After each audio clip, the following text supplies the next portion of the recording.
¿Alguna vez te has preguntado qué sucedía en el mundo espiritual mientras Cristo agonizaba en la cruz? ¿Qué fuerzas celestiales observaban desde las dimensiones invisibles mientras la sangre del Hijo de Dios caía sobre el polvo del Gólgota? Esta no es simplemente la narración que has escuchado desde la infancia. Es la revelación de una guerra cósmica que se libró en lo invisible. Una verdad tan profunda que transformará para siempre tu comprensión del sacrificio más grande de la historia. Para los ojos terrenales, aquella tarde en Jerusalén presentaba una escena cruel pero común: un hombre torturado entre malhechores, soldados romanos custodiando el perímetro, una multitud dividida entre lágrimas y burlas. Era simplemente otro día de ejecución bajo el imperio más poderoso del mundo conocido. Pero lo que la vista física percibía era apenas la superficie de una realidad mucho más vasta. En el mediodía, cuando el sol debería brillar con máxima intensidad, las tinieblas descendieron sobre la tierra. No fue un fenómeno meteorológico ordinario,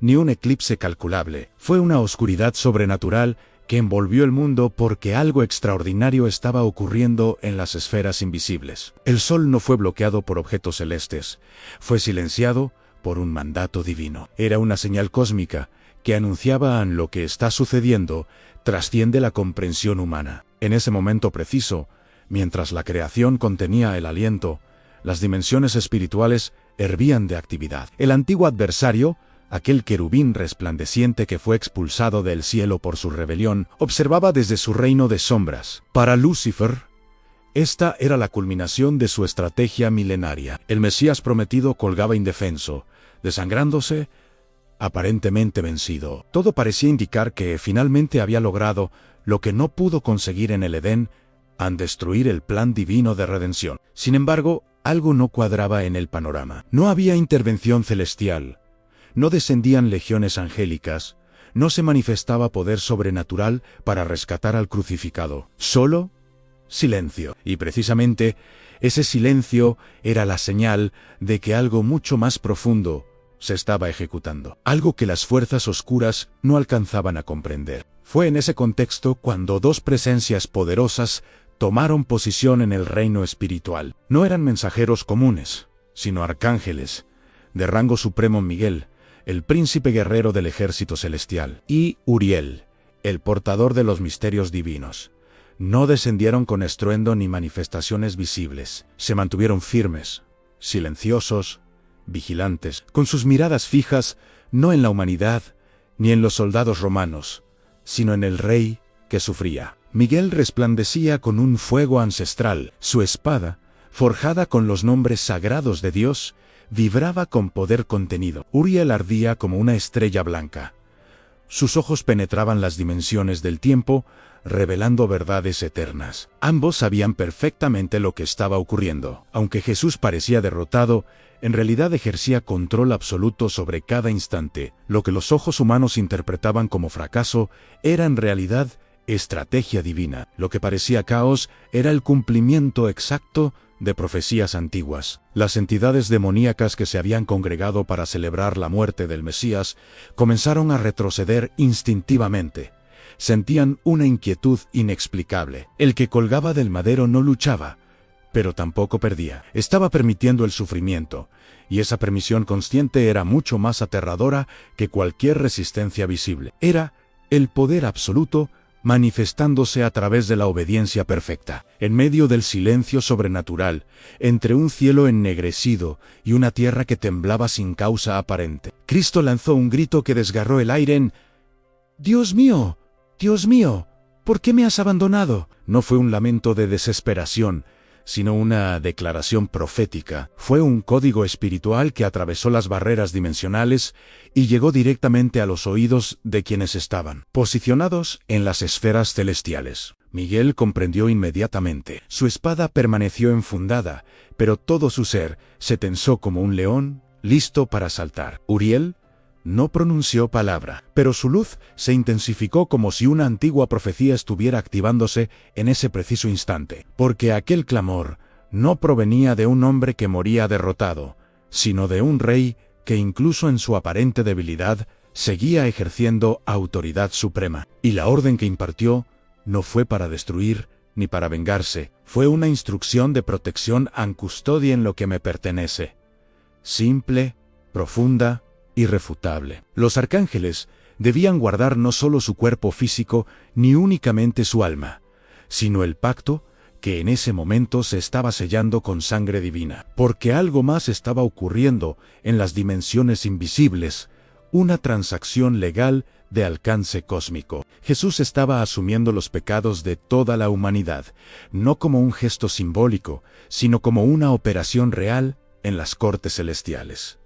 El justo tomaba el lugar de los injustos. La pureza absoluta abrazaba la corrupción total. El Cordero sin mancha se convertía en sustituto perfecto. Miguel fue asignado para custodiar esta transacción, no mediante violencia, sino a través de autoridad incuestionable. Debía garantizar que ninguna fuerza demoníaca pudiera interferir, que ninguna acusación del adversario lograra invalidar el contrato que se estaba firmando con sangre. Uriel, mientras tanto, cumplía una función igualmente crucial. Su tarea era custodiar el significado eterno del sacrificio, porque Cristo no estaba muriendo en secreto, sino revelando un misterio que había permanecido oculto desde antes de la creación del universo. Un misterio que los profetas anhelaron comprender, que los ángeles desearon contemplar en toda su dimensión. Uriel era el guardián de ese misterio, y en ese momento comenzó a liberarlo, no al mundo visible, sino hacia las dimensiones del tiempo,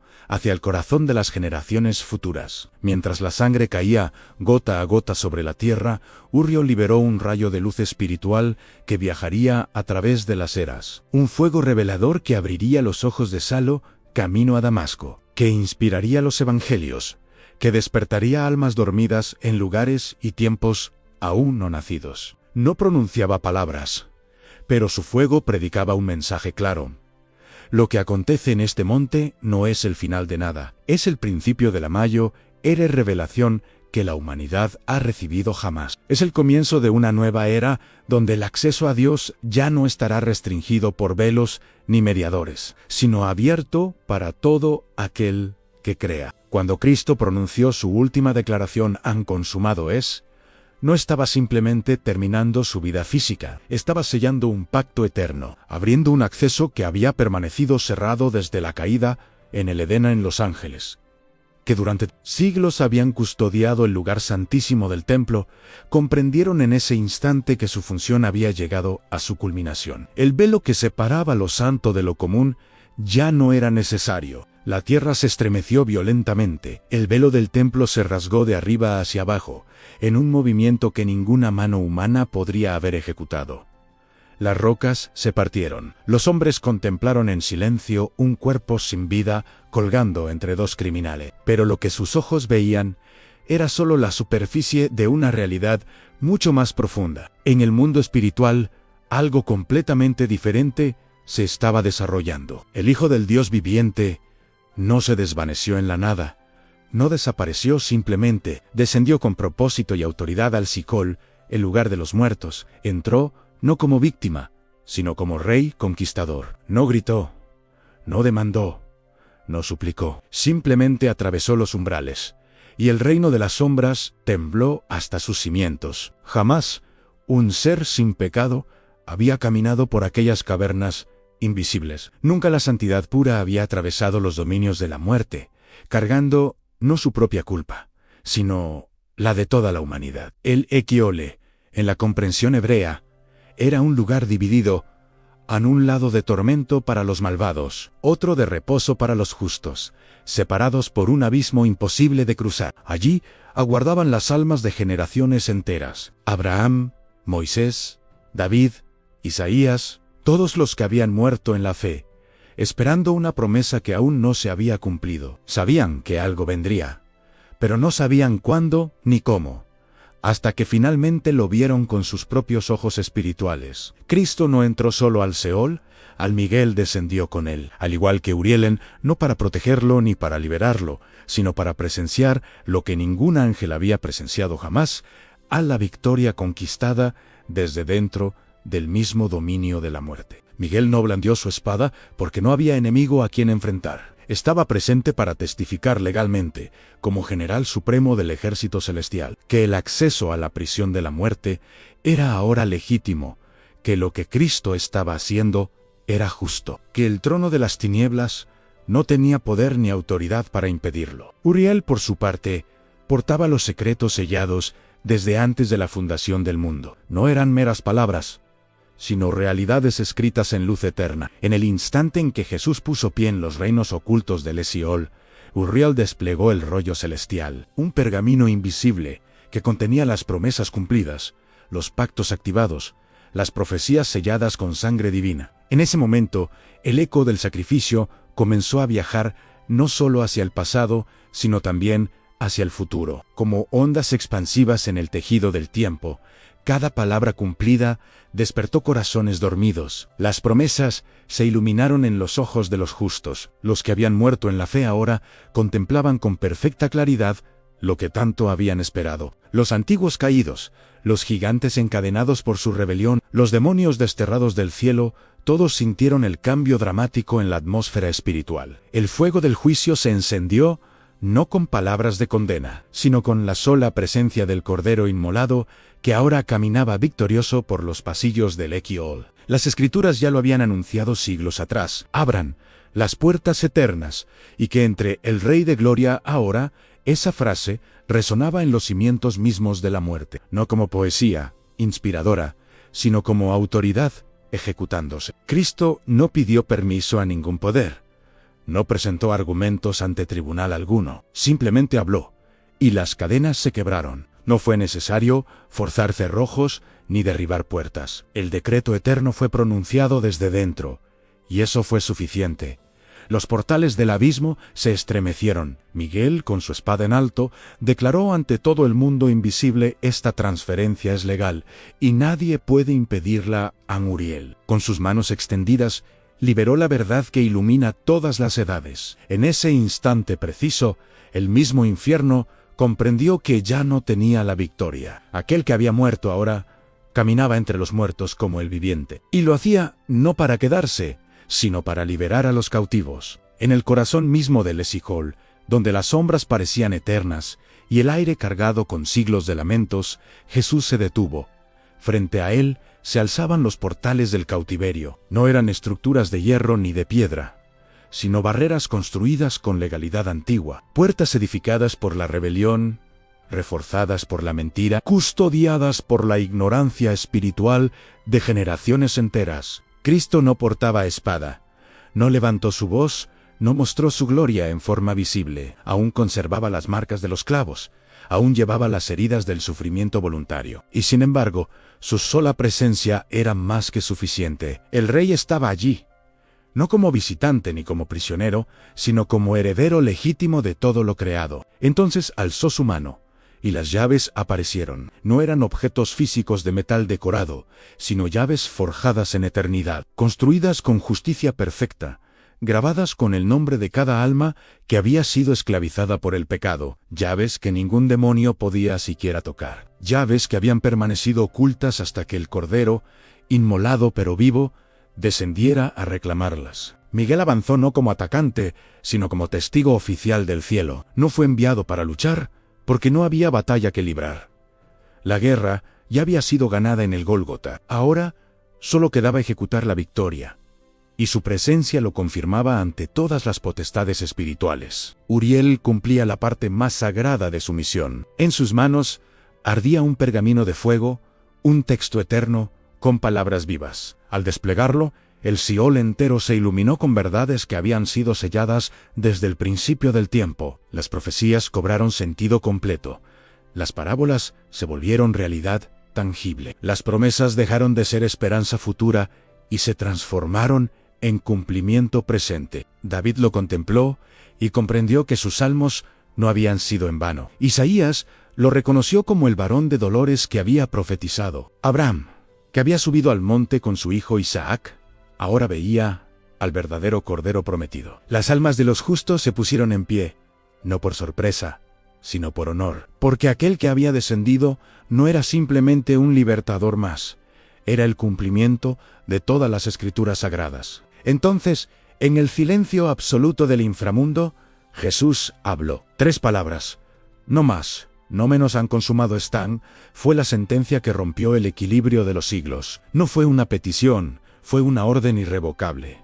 El momento había llegado. La autoridad había sido ejercida. La muerte ya no tenía dominio sobre nada ni nadie. Las puertas estaban abiertas de par en par. El precio había sido pagado con sangre pura, y el contrato estaba sellado con validez eterna. El infierno no fue destruido con fuego descendiendo del cielo, fue desarmado con obediencia perfecta. No fue derrotado con gritos de guerra, sino con el silencio de quien tiene control absoluto. No mediante ejércitos visibles, sino con la determinación inquebrantable de un rey que decidió vencer desde dentro del mismo territorio enemigo. Miguel bajó su espada.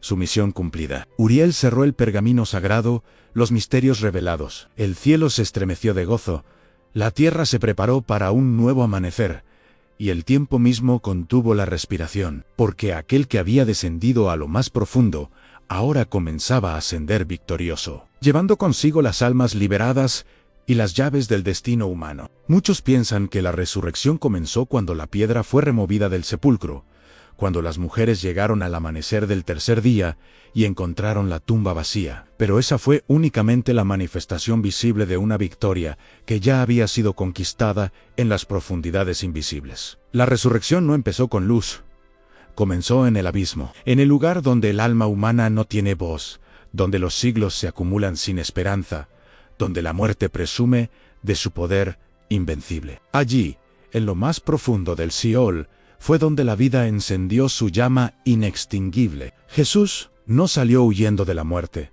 no fue rescatado por otro, no fue revivido mediante intervención externa. Él mismo se levantó con autoridad propia, con las llaves en su mano, con los justos tras él, con Miguel a su derecha y Uriel iluminando el camino. El Hijo del Hombre se alzó en medio del polvo espiritual como el primogénito de entre los muertos, el primero de una nueva creación. No fue una ascensión silenciosa, fue una marcha triunfal. Cada paso sacudía las estructuras invisibles del mundo espiritual. Cada mirada de los ángeles confirmaba lo que ya nadie podía negar: a la muerte había perdido su aguijón para siempre. Tal vez tú también has atravesado momentos donde todo parece oscuro, donde los cielos se cierran, el cuerpo se debilita y el alma queda suspendida entre el dolor y el silencio. Quizás has sentido que Dios calla, que las respuestas no llegan, que tu vida cuelga de una cruz invisible mientras el mundo te observa sin comprender tu sufrimiento. Pero si hay algo que la cruz nos enseña con claridad absoluta, es esto: el silencio de Dios no es abandono, es estrategia divina. Jesús, en su hora más oscura, no fue derrotado, fue obediente hasta la muerte. No estaba desprotegido, estaba escoltado por los arcángeles más poderosos. No dejó de reinar. Gobernó en silencio desde la aparente debilidad. La autoridad espiritual no siempre se manifiesta en ruido, milagros visibles o intervenciones espectaculares. A veces se manifiesta en una palabra que nadie escucha, pero que lo cambia todo en las dimensiones invisibles. Guarda lo que es mío antamingo. Y esa palabra también es para ti en medio de tu batalla personal. En el momento donde no ves salida, cuando las fuerzas flaquean y parece que has perdido todo, recuerda: el cielo no opera basándose en lo que ves, sino en lo que Él ya ha decretado. Cuando todo parece perdido, Dios sigue ordenando a sus ángeles que te custodian. Cuando tú solo ves ruina, Él está ejecutando redención. Cuando el infierno celebra, el reino avanza en silencio. Y cuando no oyes nada, es porque el decreto ya fue sellado en las cortes celestiales. Cristo venció desde el punto más bajo, desde la oscuridad total, desde el mismo corazón del dominio de la muerte. Si Él conquistó la muerte desde dentro, ¿qué no podrá hacer con tu proceso? ¿Qué no podrá restaurar en tu historia personal? No estás solo en tu batalla. Nunca lo estuviste. Nunca lo estarás. Hay ángeles asignados a tu vida. Hay órdenes activas en el cielo.